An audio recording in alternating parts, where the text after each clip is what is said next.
Dis à la personne qui est à côté de toi, je suis dans la saison.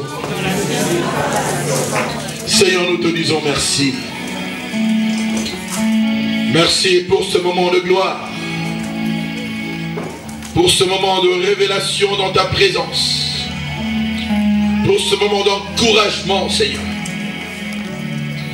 Pour ce moment de réflexion, ô Père éternel. Parce qu'il y a ici de prise de conscience. Il y a ici des décisions, Seigneur. Et nous voulons te dire merci. Parce que tu nous donnes cette opportunité, Seigneur Dieu, d'entendre ta voix. Et nous te disons merci parce que nous croyons que derrière tout ce message, il y a la voix de Dieu pour chacun de nous.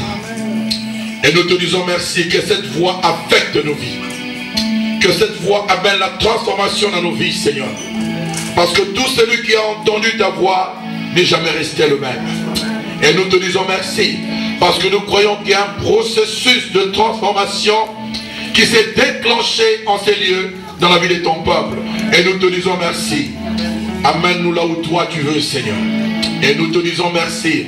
Nous voulons seulement baigner, oh Dieu, dans cette vague qui nous amène où nous savons, comme il est écrit, que l'homme spirituel ne sait pas où il va, c'est comme le vent.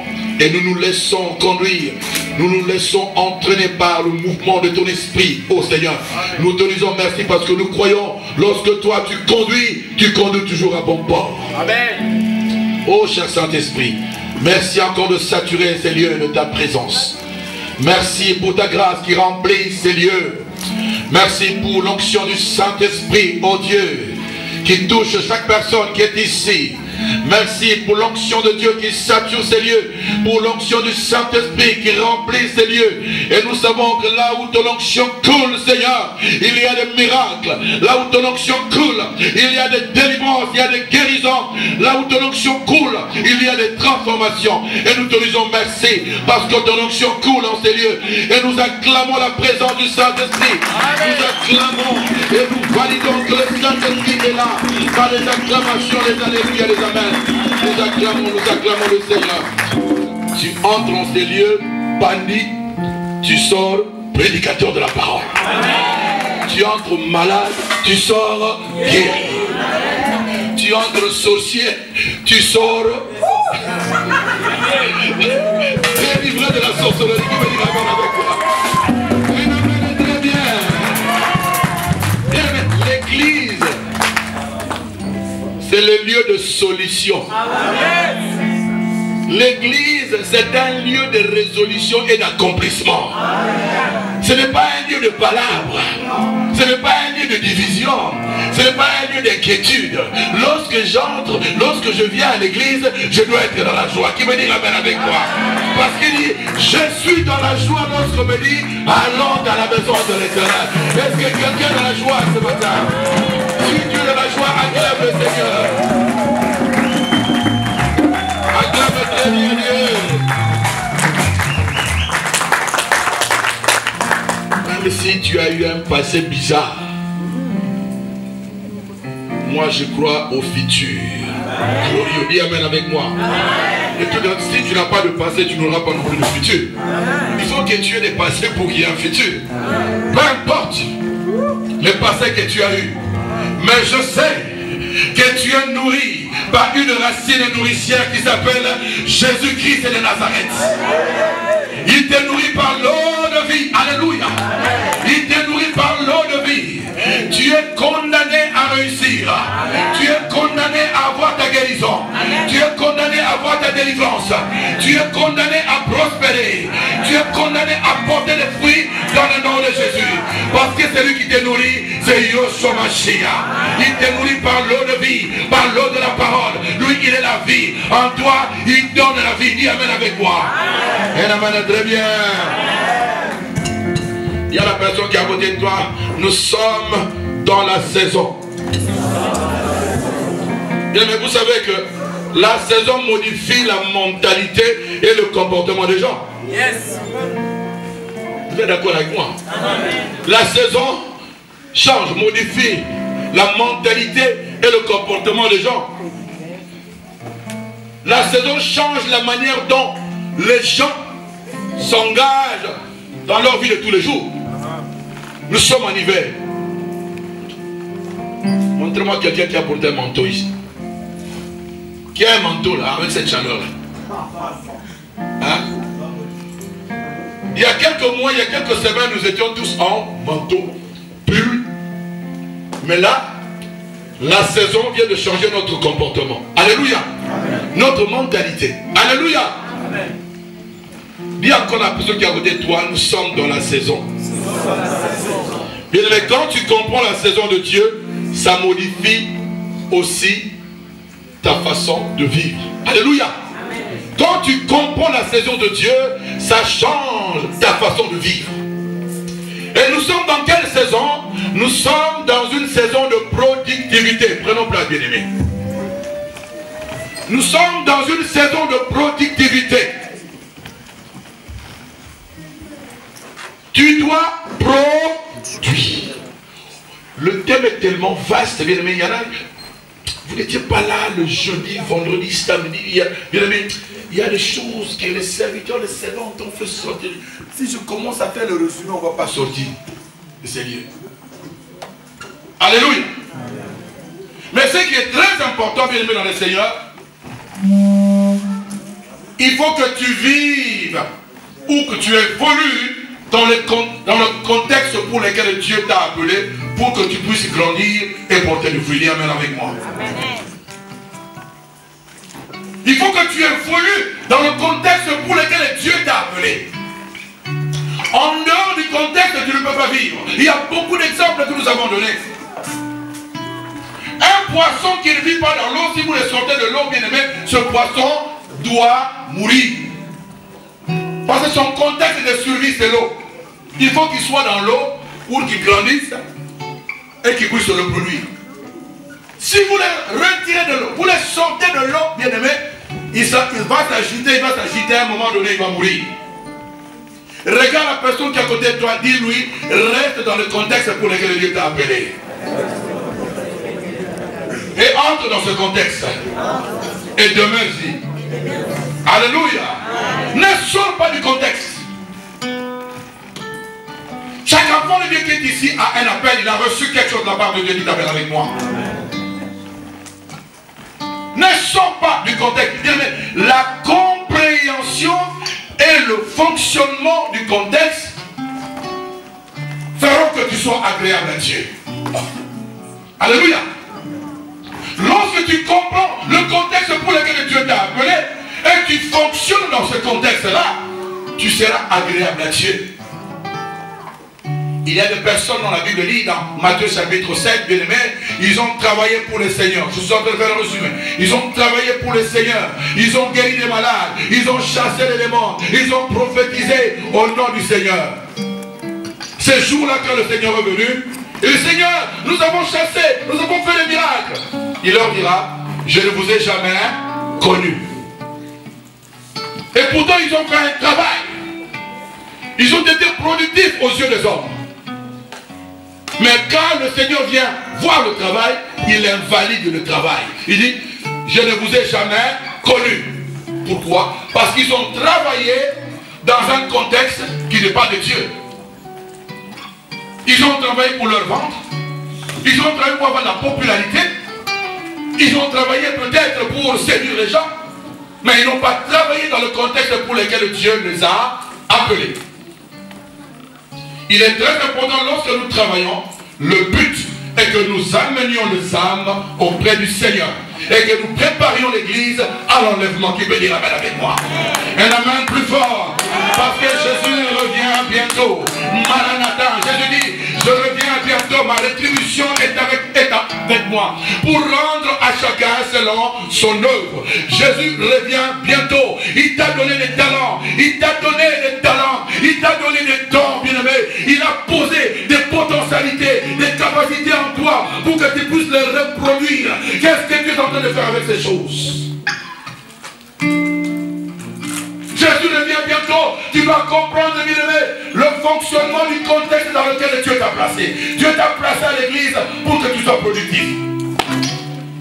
Le serviteur a dit tout à l'heure, il a donné à l'un et à l'autre le talent. À tout le monde, il a donné au moins un talent. Donc chaque personne qui est ici a au moins un talent. Il a donné 5, à l'autre 2, et au dernier, il a donné 1. C'est-à-dire, chacun de nous ici a au moins un talent. Ne dis pas que ce n'est pas le talent. Parce que Jésus revient bientôt. Il revient bientôt. Nous devons nous préparer pour l'enlèvement. Nous devons nous préparer. Chacun de nous doit s'investir pour la préparation de son éternité.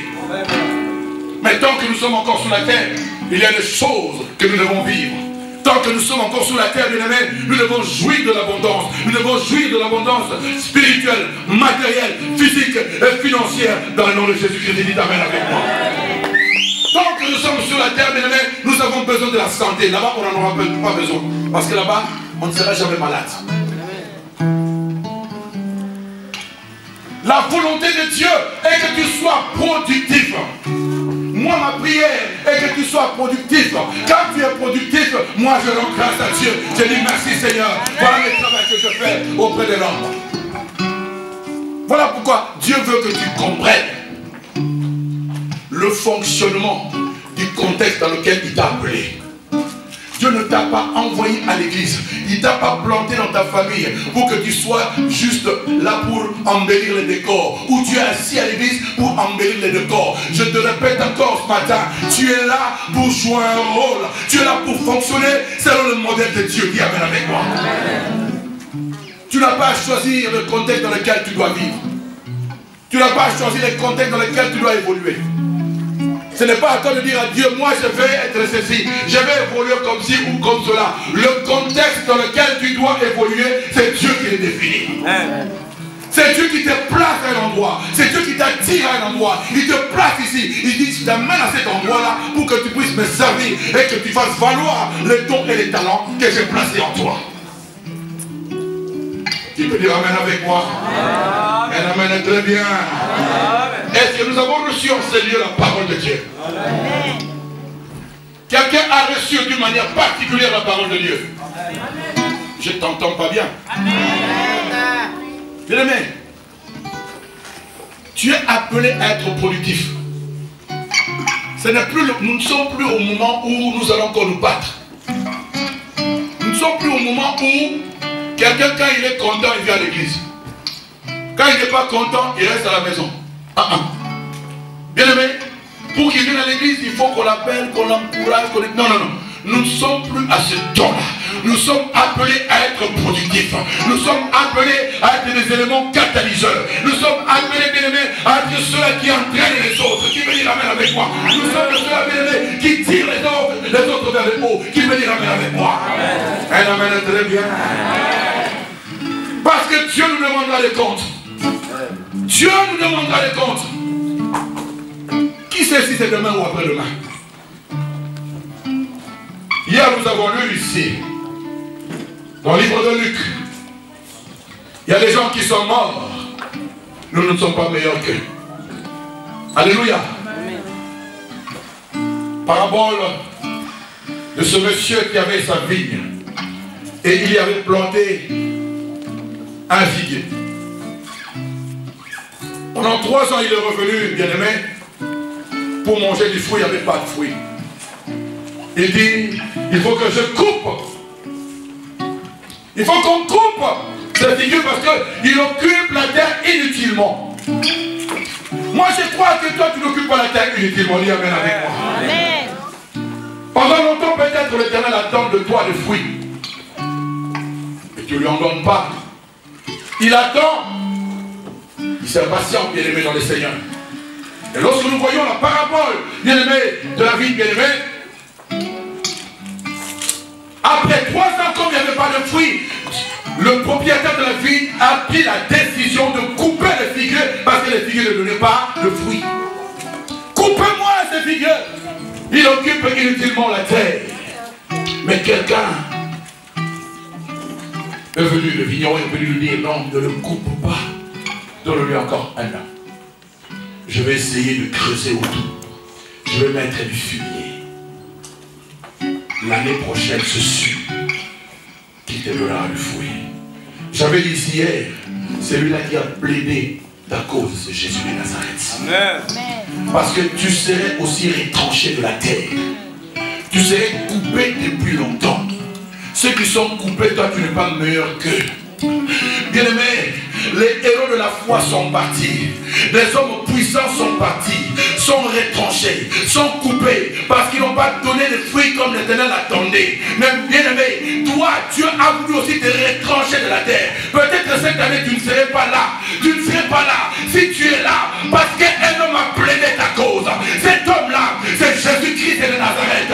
Yoshua Mashiach, ton avocat, il a pleuré auprès du Père. Il a dit, ne les détruis pas, donne-moi encore une année. Donne-moi encore une année. Je veux le nourrir avec la parole. Je veux lui donner l'esprit de la prière. Je veux lui donner l'esprit de sacrifice et de consécration. Je mettrai une vie de sainteté au travers de l'union de la parole dans ta vie. Et je suis sûr, l'année prochaine, il portera le fruit. Voilà une opportunité que l'Éternel te donne. La main de l'Éternel s'est retirée sur toi. La main de destruction s'est retirée sur toi. L'Éternel attend encore. Bien-aimé, il ne faut pas abuser de la patience de l'Éternel. Parce que tu es appelé à être productif. Si Dieu permet à ce que tu entendes ce message, je veux te dire, c'est la foi de Dieu pour toi. Dis amen avec moi.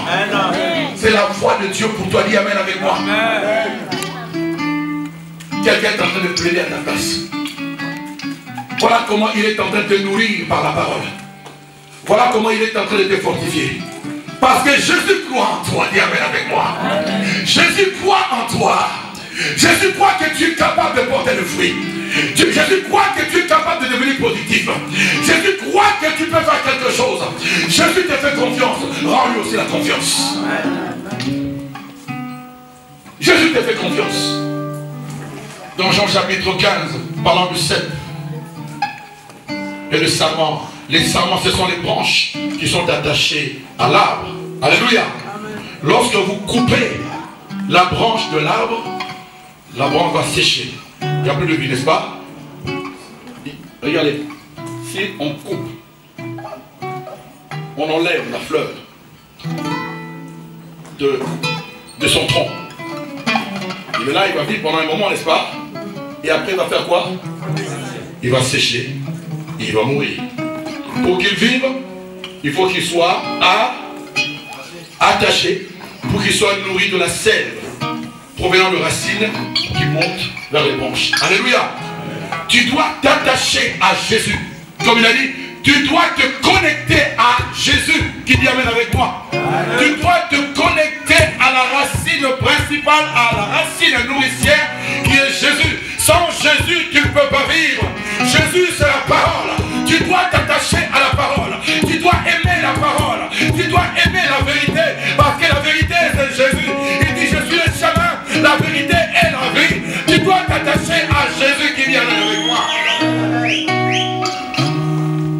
Comment tu peux dire que tu aimes Jésus sans pour autant que tu aimes sa parole, sans pour autant que tu aimes la vérité? Parce que Jésus lui-même est la vérité, lui-même est la parole. Tu ne peux pas dire que tu aimes Jésus si tu n'aimes pas la parole et que tu n'aimes pas la vérité. Tu dois avoir la soif de la parole. Tu dois avoir la soif de lire la parole, de méditer la parole. C'est ça la nourriture qui te vivifie. Dis amen avec moi. Lorsque tu es nourri par la parole, tu deviens solide. Tu deviens aguerri. La parole te donne la possibilité de grandir, de devenir mature et de porter le fruit. Tu ne peux pas avoir du succès sans la parole. Tu ne peux pas avoir du succès sans Jésus qui est la parole. En dehors de Jésus, il n'y a pas de succès. Voilà pourquoi l'Éternel, dans Josué chapitre 8, il dit quoi? Que ce livre de la loi ne s'éloigne. Josué chapitre 1, verset 8. C'est vrai? Que ce livre de la loi, que la parole, que Jésus ne s'éloigne pas de toi. Alléluia. Médite la parole jour et nuit pour agir fidèlement selon tout ce qui est écrit. C'est alors que tu auras du succès. C'est alors que tu réussiras dans toutes tes entreprises. Le succès se trouve dans la parole. Le succès se trouve en Jésus. Jésus est la parole. Le succès se trouve dans la méditation de la parole. La vie se trouve en Jésus, parce que lui-même est la vie. Qui veut dire amen avec moi? Amen. Dis j'aime Jésus. J'aime la parole. J'aime Jésus. J'aime la parole. Est-ce que quelqu'un entend la voix de Dieu? Amen. Qui entend la voix de Dieu? Amen. Si tu entends la voix de Dieu, dis amen avec moi. Amen. Bien aimé, quand tu comprends la saison de Dieu, ça modifie comment tu dois vivre.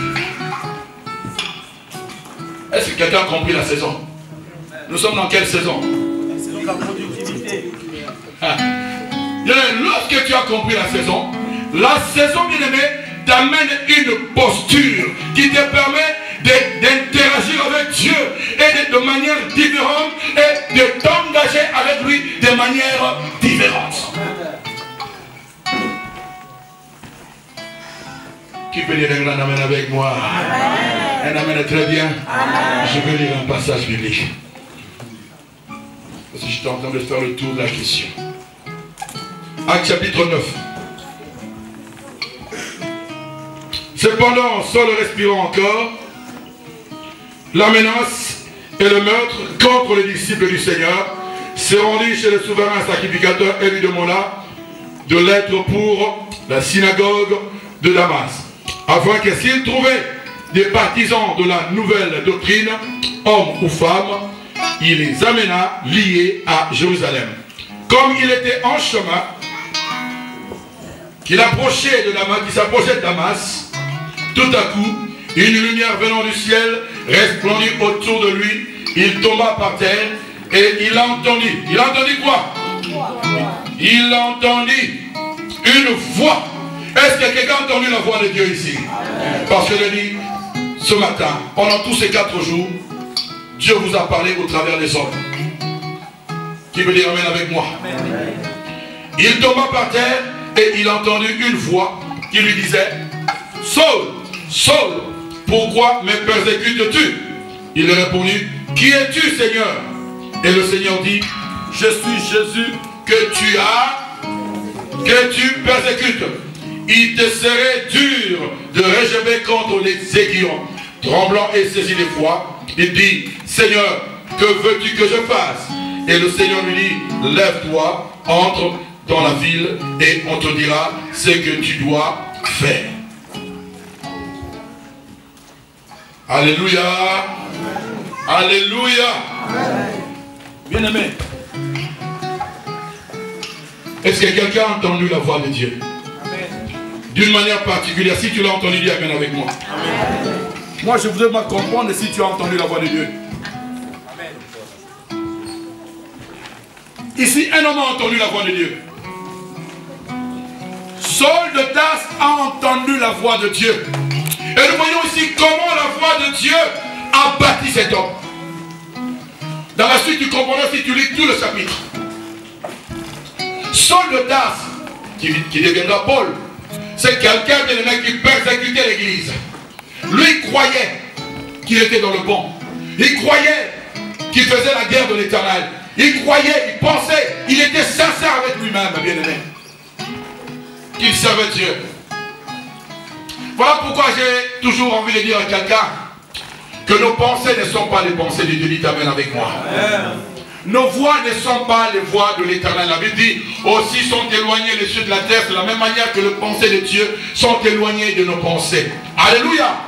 Cet homme était sincère. Il avait de bonnes intentions. Quand il s'est dirigé vers Damas pour prendre les chrétiens et les amener à Jérusalem, pour qu'ils soient tués, il avait de bonnes intentions. Avoir de bonnes intentions, c'est une chose. Mais avoir les intentions de Dieu, c'est mieux. Dis amen avec moi. Avoir de bonnes intentions, c'est bien. Mais avoir les intentions de Dieu, c'est mieux. Alléluia. Amen. Dis que je sers Dieu, Dieu me comprend, c'est bien. Est-ce que tu sers Dieu dans les contextes pour lesquels Dieu t'a appelé? Saul de Tarse pensait qu'il servait Dieu. Pensait qu'il était dans le bon. Pensait qu'il combattait pour l'Éternel. Et pourtant, il persécutait les chrétiens. Il était dans le faux. Alléluia. Quelqu'un peut se dire, je peux rester chez moi à la maison, je vais prier, Dieu va écouter ma prière. Bien sûr, Dieu écoute ta prière. mais tu n'as pas la philosophie de faire avancer le royaume de Dieu. Parce que dans la philosophie de faire avancer le royaume de Dieu, il est écrit, là où 2 ou 3 sont réunis à mon nom, je suis au milieu d'eux. Et lorsque tu es engagé quelque part, bien aimé, tu dois jouer ton rôle. Dis amen avec moi. Le fonctionnement dans les contextes, bien aimé, tu dois le respecter. Alléluia. Amen. Alléluia. Amen. Parce que la communion fraternelle, bien aimé, c'est une valeur, comme j'ai dit, c'est une valeur ajoutée. Bien que tu pries à la maison, Dieu est avec toi, mais lorsque vous êtes 2 ou 3, il y a une densité de la présence de Dieu. Parce qu'il est là où 2 ou 3 sont réunis à mon nom, je suis au milieu d'eux. Il y a diversité de grâces, il y a diversité de talents qui se mouvent dans cet espace-là. Qui sait ce que tu peux bénéficier pendant ce temps quand tu es avec les autres? Alléluia. Amen. Bien-aimé, regarde cet homme, bien-aimé. Il a entendu la voix de Dieu. Mais qu'est-ce que la voix de Dieu a fait dans sa vie? La voix de Dieu a bâti Paul. Amen. La voix de Dieu a changé la vie de Paul. La voix de Dieu a amené la transformation dans la vie de Paul. C'est la question que j'aime toujours poser. Est-ce que cette personne, cet homme a vraiment entendu la voix de Dieu? Parce que lorsqu'on entend la voix de Dieu, la voix de Dieu amène la transformation. La voix de Dieu amène le changement. Ici, la voix de Dieu, bien-aimé, a brisé l'orgueil de Paul. Et il est devenu humble. L'homme qui était bouillant, qui était orgueilleux, bien-aimé, cet homme est devenu humble. Il est même tombé devant Dieu. Il est tombé devant le Seigneur. Et lorsqu'on regarde la vie de Paul, bien-aimé, la vie de Paul, c'était une vie productive. Il a bâti des églises partout dans le monde. Alléluia. Une vie productive. Vous donnera la direction, l'orientation divine. Qui dit amen avec moi? Amen. Beaucoup de personnes, bien-aimées, se détachent de leur lieu de bénédiction, du contexte dans lequel Dieu les a appelés. Bien que vivants, ils sont en train de mourir à petit feu. C'est comme un poisson qui sort du contexte de survie, qui est l'eau. Il va s'agiter, vous allez dire, il est en train de vivre encore. Ah, il vit. Mais le processus de la mort s'est déjà déclenché. Lorsqu'on sort du contexte, on attire les problèmes, des maladies. On attire des situations compliquées dans la vie. Reste dans le contexte pour lesquels Dieu t'a appelé. C'est comme ça que tu vas évoluer. C'est comme ça que tu vas réussir. C'est comme ça que tu réussiras dans toutes tes entreprises. Le contexte pour lequel Dieu t'a appelé, c'est de le servir. Parce que tu es sauvé pour... Oh, je vous entends pas bien. Tu es sauvé pour... servir. Alors regarde-toi toi-même. Est-ce que tu sers Dieu? Est-ce que tu sers Dieu?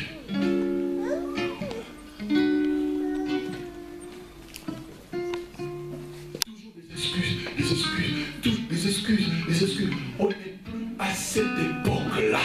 Nous sommes entrés dans une saison de productivité. Chaque personne doit être productive. Alléluia.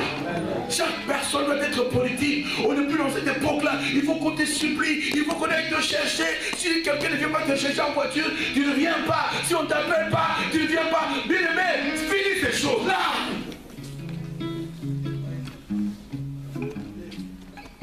Qui peut dire amen avec moi? Amen. Dis, je suis productif. Je suis productif. La voix de Dieu dans la vie d'un homme crée un changement. La voix de Dieu dans ta vie doit créer un changement. Tout ce que tu as entendu pendant ces 4 jours, bien-aimé, parce que je crois qu'il y avait des vérités qui étaient particulières, des vérités qui étaient propres à toi. Ces vérités, je crois, par la puissance du Saint-Esprit, sont en train de transformer ta vie. Amen avec moi. Un amen bien. Amen. La voix de Dieu doit toujours t'apporter l'esprit de sacrifice. Si autrefois tu n'y arrivais pas, il faut que tu commences à te sacrifier lorsqu'il s'agit du nom de l'Éternel. L'apôtre Paul a tout abandonné, ses responsabilités dans le judaïsme. Il a accepté de suivre Jésus, il a accepté de souffrir. Et Jésus lui dira, tu ne pourras pas jamais contre les aiguillons. Imaginez-vous quelqu'un qui persécutait l'église, quelqu'un qui avait un certain rang dans le judaïsme. Du jour au lendemain, de but en blanc, Hein? Il abandonne ses responsabilités. Il commence maintenant à servir, soi-disant, la secte, la mauvaise doctrine, que lui pensait être la mauvaise doctrine. Mais il peut être lapidé, raison pour laquelle il a été arrêté. Alléluia. Il a pris le risque. Bien aimé, lorsqu'on a compris, lorsqu'on a entendu la voix de Dieu nous apporte l'esprit de sacrifice. La voix de Dieu nous apporte le brisement, la soumission, l'obéissance. On voit dans l'attitude de Paul, bien aimé, c'était un homme brisé. Il est tombé aux pieds de Jésus. Et il était prêt à tout faire. Lorsqu'il a entendu la voix de Jésus lui dire, Paul, Paul, Paul, pourquoi me persécutes-tu? Il dit, qui es-tu? Il dit, je suis Jésus de Nazareth que tu persécutes. Il est tombé. Lorsque tu entends la voix de Dieu, en contact avec la voix de Dieu, quelque chose doit se passer. Alléluia. Amen. Paul était productif spirituellement, bien aimé, parce qu'il s'était mis et il a évolué dans le contexte de son appel. Tu ne peux pas évoluer, tu ne peux pas être productif si tu n'évolues pas dans le contexte de ton appel. Est-ce que quelqu'un a un appel dans cette salle? Amen. Qui est appelé? Hein? Qui est appelé? Nous sommes tous appelés ici. Car tous ceux qu'il a connus d'avance, il les a aussi prédestinés à être semblables à l'image de son Fils. Romains chapitre 8. Tous ceux qu'il a prédestinés, il les a aussi appelés. Tu es appelé. Le fait que tu sois là, ce n'est pas un hasard. Voilà pourquoi il est en train de te motiver. Alléluia. Il est en train de te motiver pour que tu te remettes dans le contexte pour lequel tu dois évoluer. C'est là le secret de ta réussite. Que personne ne te trompe, bien-aimé. Peut-être que tu vois une petite réussite, là tu crois que c'est une réussite. C'est comme un poisson qui est sorti de l'eau, n'est-ce pas? Qui s'agite, on voit qu'il est en train de vivre. Mais tu es en train de mourir à petit feu. Remets-toi dans le contexte pour lequel tu es appelé. C'est comme ça que tu vivras. C'est comme ça que tu réussiras. C'est comme ça que tu porteras le fruit. C'est comme ça que tu seras productif. Alléluia. Amen. Paul a obéi, s'est soumis et s'humilié à la voix du Seigneur. La voix de Dieu vient pour nous permettre de reconnaître et de comprendre le niveau de notre aveuglement. Alléluia. Quand Dieu parle, il vient te parler pour que tu reconnaisses et que tu comprennes le niveau de ta faiblesse. Le niveau de ta aveuglement. Et Paul m'a dit, oh, je suis aveugle.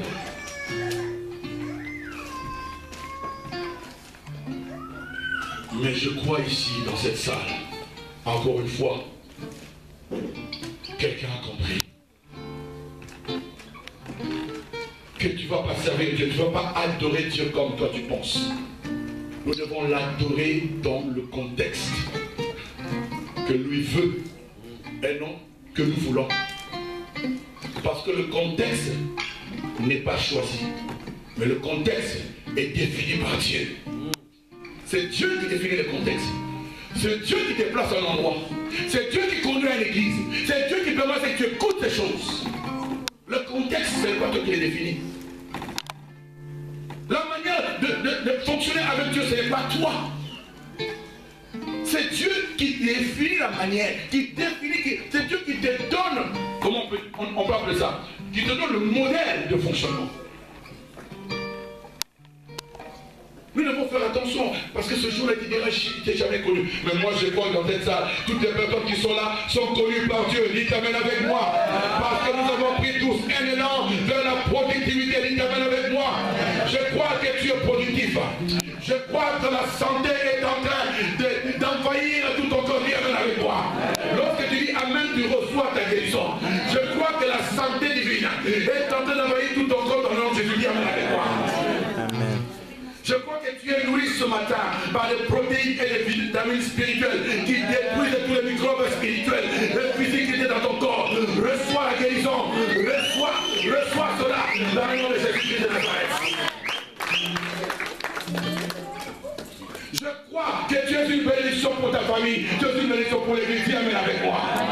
Et marche selon le principe bien-aimé. du contexte pour lequel Dieu t'a appelé. Et le succès sera ton partage. Le succès sera ton partage. Parce que toi, en tant que leader, tu représentes une responsabilité collective. Tout le monde sera béni par toi. Tout le monde sera sauvé par toi. Parce qu'il dit, crois seulement, tu seras sauvé, toi et toute. Alléluia. Parce que tu crois, présente aussi le fruit digne de la repentance. Lorsque nous parlons de fruits dignes de la repentance, ce sont les preuves qui démontrent réellement que nous avons changé de camp. Lorsque Jésus parle de présenter le fruit digne de la repentance, la repentance c'est quoi? La repentance c'est un changement de mentalité, c'est un changement de milieu, changement de sa façon de penser. Donc nous devons prouver réellement que nous avons quitté le royaume de Satan pour passer au royaume de Dieu. De la puissance de Satan au salut de Dieu, de la médiocrité à l'excellence. Alléluia. L'église primitive avait prouvé des fruits dignes de la repentance. Je vais terminer par là. Au verset 41, chapitre 2. Ceux qui reçurent de bon cœur sa parole furent baptisés. Et en ce jour-là, le nombre des disciples s'augmenta d'environ 3000 âmes. Ils persévéraient dans l'enseignement. Ils persévéraient dans l'enseignement des apôtres, dans la communion fraternelle, dans la fraction du pain et dans les prières. La crainte s'emparait de chacun. Et il se faisait beaucoup de miracles. Et il se faisait beaucoup de prodiges et de miracles par les apôtres. Tous ceux qui croyaient étaient dans le même lieu. Et ils avaient tout en commun. Amen. On voit ici la preuve des gens qui ont cru et qui se sont fait baptiser au nom de Jésus. Alléluia. On voit les implications du baptême. On voit les choses qui ont suivi leur conversion. Les choses qui ont suivi leur conversion, la Bible dit, ils étaient tous ensemble. Ils étaient un seul peuple. Ils persévéraient dans l'enseignement. C'est-à-dire, ils étaient ensemble, ils persévéraient dans l'enseignement des apôtres. Ils persévéraient, bien aimés, dans la communion. Ils étaient ensemble comme nous sommes là, ceux-là qui avaient cru et qui se sont fait baptiser au nom de Jésus-Christ. Personne ne disait, je reste chez moi pendant que les autres sont en train de communier. Bien aimés, ils persévéraient également dans la fraction du pain et dans les prières. Il t'amène avec moi. Un amen est très bien. Prouve, démontre les fruits dignes de la repentance, dignes de ta conversion, dignes de ta transformation. Tu dois le présenter. Si réellement tu es en Christ Jésus, la Bible dit, lorsqu'une personne est en Christ, elle est devenue une nouvelle créature. Les choses anciennes sont passées. L'impudicité est passée. Le mensonge est passé. La paresse est passée. La médiocrité est passée. Les échecs sont... Amen. Amen.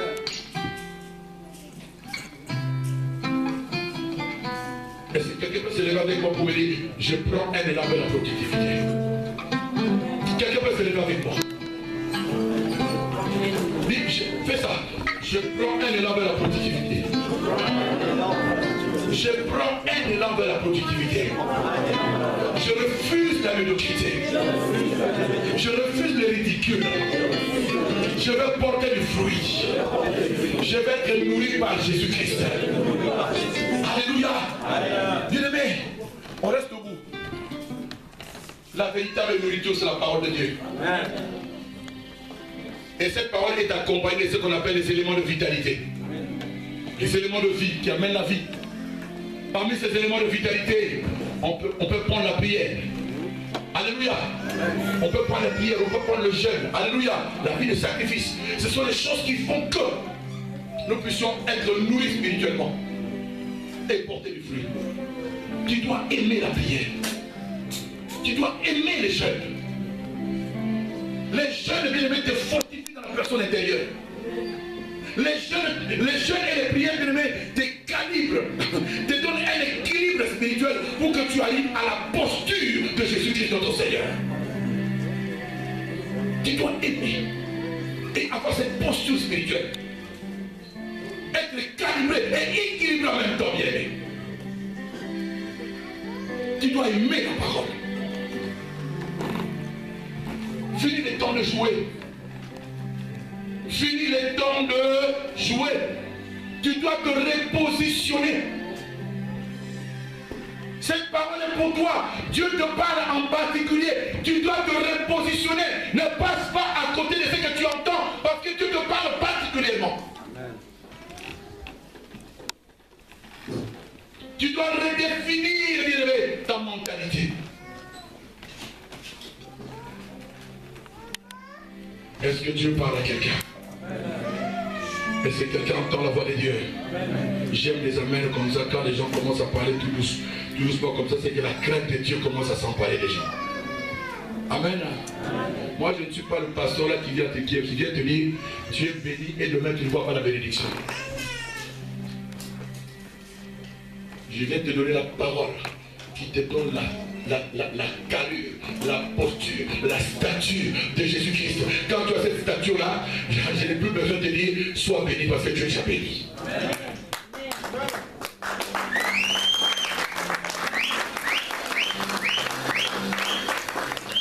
Tu sais, quand tu as la posture spirituelle bien bâtie, bien aimé, hein, tu vas plus dire prie pour moi. Mais c'est toi qui pries pour les autres. Alléluia. Tu sais, quand tu deviens un canal de bénédiction, bien aimé, pour être un canal de bénédiction, il faut que tu sois même toi-même béni. Amen. Pour éclairer les autres, il faut que tu sois toi-même illuminé, éclairé. Comment toi tu es aveugle, tu peux éclairer les autres?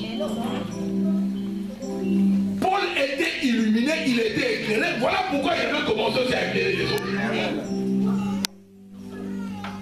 Lorsque tu deviens productif, tu deviens une source de bénédiction pour les autres. Là où il y a la maladie, tu amènes la guérison. Là où il y a des problèmes de parole dans le couple, tu amènes l'entente, tu amènes la paix. Parce que tu es une plantation de l'Éternel pour servir la sainte gloire qui est avec toi. Et la